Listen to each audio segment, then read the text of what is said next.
In late 2019, we now have multiple potential options available for frontline treatment with patients with intermediate or poor risk kidney cancer, specifically the combination of ipilimumab and nivolumab, or ipi-nivo, or the combination of axitinib and pembrolizumab, or axi-pembro, based on the Checkmate 214 and Keynote 426 studies, respectively, are the current standards of care.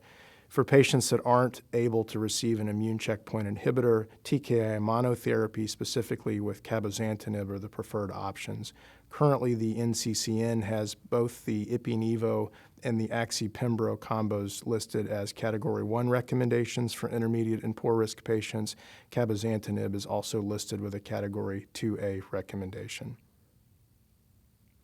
There are differences that should be considered with these three different regimens. As I've mentioned, ipi-nivo, axi-pembro, and cabozantinib have not been directly compared.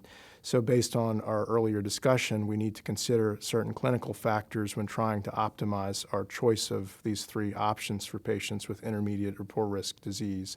So specifically, looking at risk status, in the Checkmate 214 study, about 20% of the patients included in the trial had good risk disease. However, the primary endpoint was powered around the intermediate and poor risk subgroup. And thus far, the benefit of ipi-nivo compared to sunitinib monotherapy has only been shown in the intermediate and poor risk patients. So we're talking about a poor risk patient, but I just want to point out that thus far in the good risk subgroup, ipi-nivo has not shown a benefit and therefore shouldn't be used. That's in contrast with axi-pembro. The primary endpoint included all risk groups, and approximately 30% of the patients on Keynote 426 were of good risk. Keynote 426, as I mentioned, compared axi-pembro to sunitinib monotherapy and established that the combination was superior to sunitinib monotherapy based on overall survival, PFS, and response rate as well. For patients who are not candidates for immune checkpoint inhibitors that have contraindications such as a severe autoimmune condition, monotherapy with cabozantinib may still be considered based on the results of the CABOSUN study. So one of the key questions that we face in the clinic today for patients that are candidates for immune checkpoint inhibitors is the decision on whether to use ipi-nivo or axi-pembro. The factors that I think that should influence our consideration between ipi-nivo and axi-pembro are as follows for intermediate and poor risk patients specifically. The burden of disease, and specifically symptomatic burden, should be considered.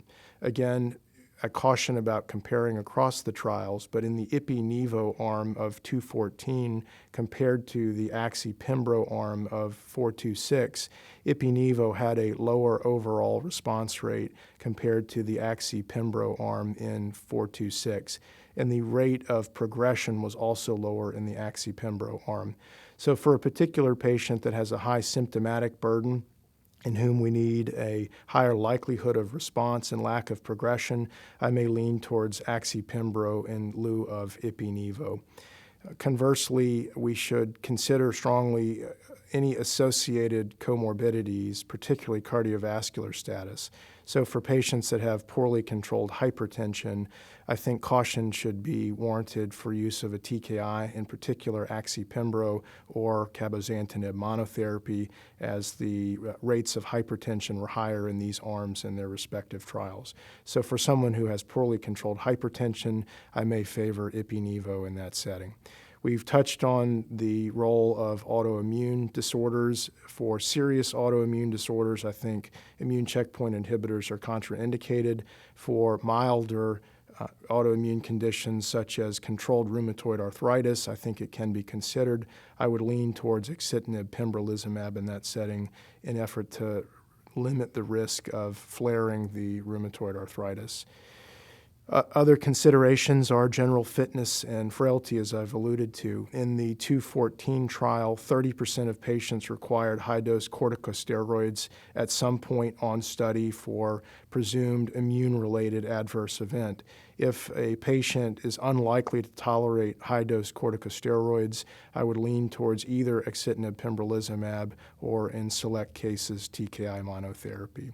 So although there isn't any correct answer for any one patient, all of these options exist for patients with intermediate and poor risk disease, and it ultimately becomes an individualized decision based on the clinical factors that we've discussed and a discussion with the patient to select the best choice.